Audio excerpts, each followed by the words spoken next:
Oke. Bang Aji sebelumnya turut berduka cita untuk almarhumah. Ya kemarin kita tahu kabarnya kan. Untuk banyak orang yang bertanya-tanya Bang Aji, kok tiba-tiba?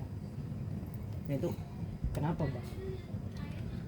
Sakit itu semenjak setelah lahiran itu kok dari sakit itu karena hormon wanita itu waktu masih mengandung dan sudah lahir kan tinggi hormonnya gitu. Jadi ngerasainnya setelah lahiran tuh kencang-kencangan setelah lahiran kayak gitu.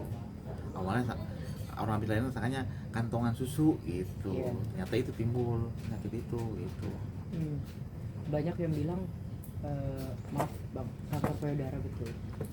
Betul. Itu kalau dari asisten bilang kemarin sudah dari ketahuannya dari 4 bulan kehamilan. Nah itu baru dianalisa kayak gitu. Yang timbul-timbulnya bener-bener ini tuh yang bener-bener kelihatan banget tuh setelah melahirkan kayak gitu. Yang waktu hamil tuh dikira kantongan susu gitu. Karena kan hamil kan berbarangan tuh ada kantongan susu tuh. Iya. Tapi kok lama-lama habis lahir kok makin sakit gitu. Katanya kok sakit ya gitu. Jadi benjolan gitu Bang maksudnya. Benjolan. Itu berarti sudah berapa lama itu Bang? Maksudnya kan semakin besarnya itu Itu setelah melahirkan terus emang kan bawaan anak juga kan pokoknya ada rambut rontok tuh emang kata orang ini bawa waktu ngelahirin Peton juga rambut rontok waktu si kakak juga rambut rontok gitu jadi kalau rambut rontok itu katanya bawaan hamil gitu setelah melahirkan tuh akhirnya begitu dicek di biopsi kan itu yang diponis yang kanker di payudara gitu. Untuk waktu pertama dianalisa itu stadium berapa? Masih satu tuh perlahan-lahan dan berobat ya dengan tubuhnya besar cepet berkembangnya padahal udah mulai kemo juga kan gitu udah mulai kemo berkembangnya cepet ya dan juga emang sampai umurnya sampai di sini gitu kok emang udah ajal Allah kasih umur di 38 tahun kayak gitu. Kondisi masalahnya kanker payudaranya udah menyebar ke organ lain atau Ke paru kata dokter sih. Ke paru tuh. Iya, ke paru. Nyebar ke paru. Jadi napas agak berat tuh. Nah yang drop-dropnya sebulan yang lalu tuh drop-dropnya tuh. Tapi tetap kan berkembangnya kita berobat tuh berjalan gitu. Berjalannya setiap 2 minggu sekali berobat.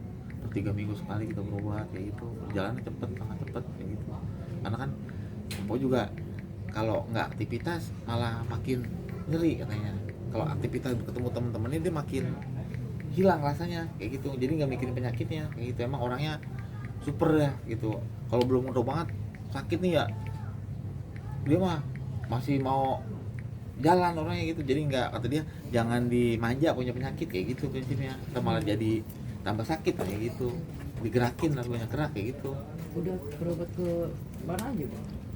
ke Malaysia Ke Malaysia.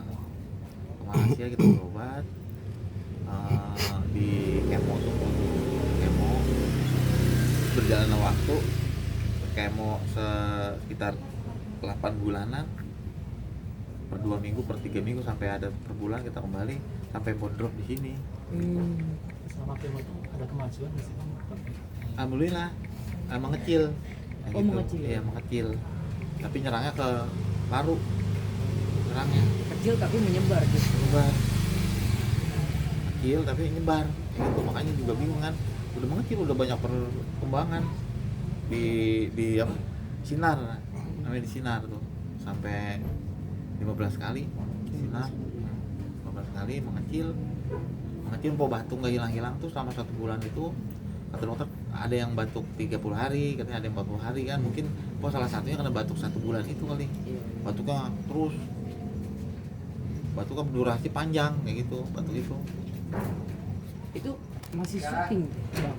Kan kita tahu masih aktif ya? iya bulan lalu gitu 2 bulan yang lalu tapi sebulan yang ini udah enggak kayak gitu kan udah mau sembuh lah dia gitu kita jangan mah udah kita berobatnya dulu sampai Empo drop tuh dirawat kan kayak gitu dirawat untuk penyembuhan gitu ternyata makin hari makin kesini makin napasnya makin berat gitu. Berarti sejak 2 bulan yang lalu Bang Haji udah melarang nih. Udah, karena orangnya juga kan emang nggak bisa diem. Almarhum nggak bisa diem, katanya punya penyakit jangan dimanja kayak gitu, dan dipublikin juga nggak mau, jangan nyusahin orang nantinya kayak gitu. Udah jadiin kalau kita masih bisa ini sendiri gitu, dia prinsipnya gitu, orangnya kencang. Sampai beberapa temen yang lain juga tuh, udah diinin aja ntar insya Allah banyak yang bantu, tetap nggak mau dianya. Selagi masih kita bisa mampu, kita aja Pak kayak gitu, jangan pernah nyusahin orang kayak gitu dah. Udah mengharapkan bantuan orang lain untuk berobat. Bukan berarti itu, kita so banyak duit, enggak gitu, karena pernah saya ajarin sesuatu lebih baik kita memberi ketimbang kita banyak menerima, karena Rasulullah itu senangan memberi ketimbang menerima gitu, itu lebih mulia kayak gitu. Jadi itu mencontoh gitu Pak, kan kata lu lebih baik kita senang memberi ketimbang menerima gitu, jadi dibalikin emang saya ya gitu. Nah Bang Haji, kemarin Bang Kenter ngomong abang almarhumah gitu ya, bahkan dia sebagai kakak kandung nggak tahu kalau almarhumah sakit itu. Iya, taunya sakit kayak gitu. Jadi gini nih Pak, sekalipun saudara kandung aja juga jangan takutnya jadi pikiran gitu. Ibu kandung saja nih ya nggak tahu, baru kemarin taunya. Kenapa? Takutnya malah pikiran orang tua kayak gitu.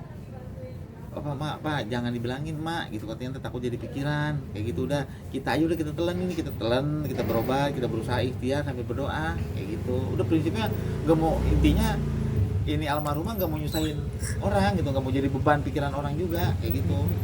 Sebenarnya salah satunya yang penting doa aja udah, dia doa, di sholat, di zikir gitu, minta kesembuhan sama Allah kayak gitu. Ternyata Allah berkehendak lain itu, mau sebatas umurnya sampai 34 tahun udah, itu juga bakalan kembali, ya udah kita ikhlasin kayak gitu.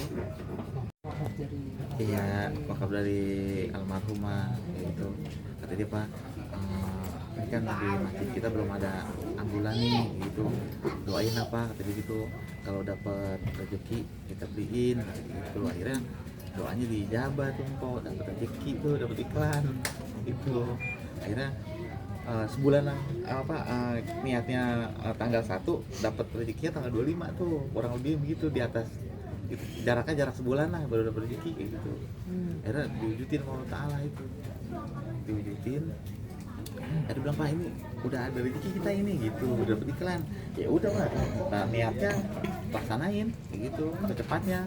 Tiba-tiba bener ya, jangan dimakan udah. Kita beliin ambulan sama karpet semua gitu, dibeliin ambulan. Nah, kemarin terakhir buat nganterin ke rumah Empok terakhir perakiraan itu pakai ambulan itu yang dari Empok gitu. Alhamdulillah, namanya ada kebaikan dari jariahnya dia gitu, untuk menuju rumah terakhirnya juga gitu. Mas ikut renovasi masyarakat itu juga sih. Kenapa? Ikut renovasi masyarakat. Ya kalau itu ya nyumbang biasa aja, tapi kalau nggak donatur sih nggak kayak gitu, nyumbang biasa aja kayak gitu. Gitu emang ya buat kebaikan lah kayak gitu. Kalau buat kebaikan ya kita jalanin kayak gitu. Kalau buat kayak di lingkungan kayak organisasi apa, ikut andil kayak gitu, ikut andil karena kok nyanyi ya gitu, mau kayak gitu, pesta rakyat gitu, di sendiri mau mah. Kayak misalnya orang kamu hajatan kok manggil berapa duit ya, udah lu kasih undangan gua aja, gua datang gua nyanyi gitu orangnya, nggak usah lu nanya harga gitu. Kita masih sekampung kayak gitu, bukan orang lain gitu. Saya datang ketemu ke siapa gitu, kalau mau hajatan dari kampung datang, dia awalnya disuruh nyanyi berapa, nyanyi nih buat acara apaan, hajatan nih, udah kasih undangan aja nih, kita gua datang gitu. Jangan minta bayaran enggak kalau kayak di kampung sendiri gitu diundang gitu, nyanyi ketimbang dia nanya berapa ntar kita nggak enak jawabnya. Ini kasih undangan aja udah tuh, nyanyi dia kalau cuma selagu 2 lagu mah kayak gitu. Bang, terakhir mungkin untuk doa Bang untuk diri sendiri gitu ya, ingin menjadi dengan setelah apa berpulang gitu ya, ingin seperti apa sih Bang ke depannya, menjadi ayah seperti apa ke anak-anak, menjadi pemimpin bagaimana di rumah dan sebagainya gitu dalam hidup. Doa yang terbaik untuk diri sendiri ya, mudah-mudahan saya masih dikasih kesehatan, diberikan umur panjang biar bisa merawat anak tuh sampai dewasa gitu, nyekolahin kayak gitu kan, hidupin anak-anak gitu. Dan saya juga diberikan ketabahan gitu kan, ditinggal sama empok kan, dan mudah-mudahan juga almarhum diterima di sisi Allah Subhanahu wa taala, diberikan surga. Dan anak-anak juga tetap sehat gitu kan. Karena saya juga kan belum bisa banget nih ya kan, belum bisa banget karena kan ada yang masih kecil kan apa, tapi berusaha gitu untuk supaya menjadi bisa dan ada bapak yang baik kayak gitu, bapak yang terbaik untuk anak-anak kayak gitu. Bang, bang lagi untuk cinta abang sendiri, kalau kemarin kita lihat abang pingsan dan sebagainya gitu ya, kamu cinta abang sendiri sebagai suami dari almarhum atau seperti apa sih?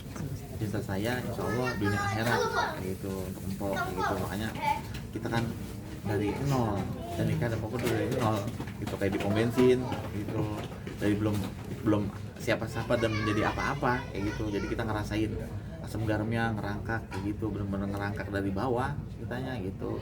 Ada duit ya 10.000 ya kita beli beras, ketemu ya kita makan, mah enggak ya enggak kayak gitu.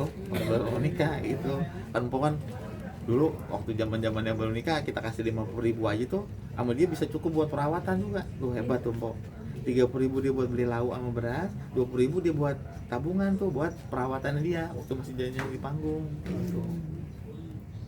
Dia perawatan tuh, mama cukup lah itu tuh, cukup alhamdulillah tuh, saking dia bersyukurnya dicukup-cukupin jadi cukup kayak gitu.